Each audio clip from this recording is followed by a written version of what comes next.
এ যেন এক পারিবারিক মাদ্রাসা। শিক্ষক কর্মচারী থেকে শুরু করে ম্যানেজিং কমিটি সব অধ্যক্ষের পরিবারের। গাইবান্ধা জেলার শাহদুল্লাপুর উপজেলায় নিয়ামতনগরে নিয়ামতুল্লাহ শাহ সিনিয়র ফাজিল ডিগ্রি মাদ্রাসায় নানা অনিয়ম, দুর্নীতি ও প্রতিষ্ঠানে পরিবারতন্ত্র প্রতিষ্ঠার অভিযোগে ১৬ দফা দাবি তুলে ধরে অধ্যক্ষের হাতে স্মারকলিপি প্রদান করেছে আন্দোলনকারী শিক্ষার্থীরা। বৃহস্পতিবার মাদ্রাসা চলাকালীন সময়ে প্রতিষ্ঠানে সুন্দর শিক্ষা পরিবেশ ফিরিয়ে আনতে ছাত্রদের পক্ষ থেকে এ দাবি দেওয়া তুলে ধরে স্মারকলিপি প্রদান করা হয়। এর আগে সোশ্যাল মিডিয়ায় তার বিরুদ্ধে নিয়োগ বাণিজ্যেরও একটি অভিযোগ ওঠে। বিভিন্ন গণমাধ্যমে এ বিষয়ে সংবাদও প্রচার হয়েছে। আন্দোলনকারীরা জানান, দীর্ঘদিন ধরে অধ্যক্ষ আব্দুস সামাদ সীমাহীন দুর্নীতি ও অনিয়ম করে আসছেন। তিনি প্রতিষ্ঠানের কমিটিতে নিজের ভাইরা ও শ্যালককে বসিয়েছেন।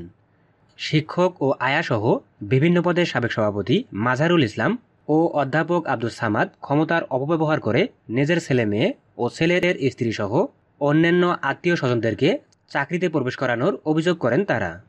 সরেজমিনে গেলে দেখা যায়, প্রতিষ্ঠানে আইসিটি শিক্ষক পদে অধ্যক্ষের মেয়ে ফাতেমা খাতুন, গ্রন্থাগার ও তথ্য যোগাযোগ প্রযুক্তি পদে ছেলের স্ত্রী মোসাম্মদ শাম্মী আক্তার, নৈশপ্রহরী পদে শ্যালক সাইদার রহমান, শরীরচর্চা শিক্ষক পদে শ্যালকের স্ত্রী মাহফুজা খাতুন, আয়া পদে শালিকার মেয়ে রুমি বেগম, কৃষি শিক্ষা পদে ভাতিজা তোফাইল রহমান পলাশ, সামাজিক বিজ্ঞান শিক্ষক পদে সভাপতির ছেলের স্ত্রী সুমাইয়া আক্তারকে নিয়োগ দিয়েছেন তিনি। এছাড়াও গভর্নিং বডি গঠনে পরিবারতন্ত্রের বাদ যায়নি।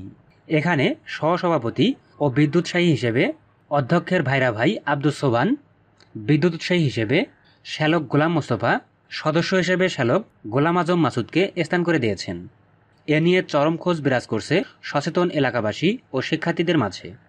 প্রতিষ্ঠানের শিক্ষার সুষ্ঠু পরিবেশ ফিরিয়ে আনার স্বার্থে অনতিবিলম্বে সংশ্লিষ্ট কর্তৃপক্ষকে বিষয়গুলো খতিয়ে প্রয়োজনীয় পদক্ষেপ গ্রহণের আহ্বান জানান শিক্ষার্থীরা।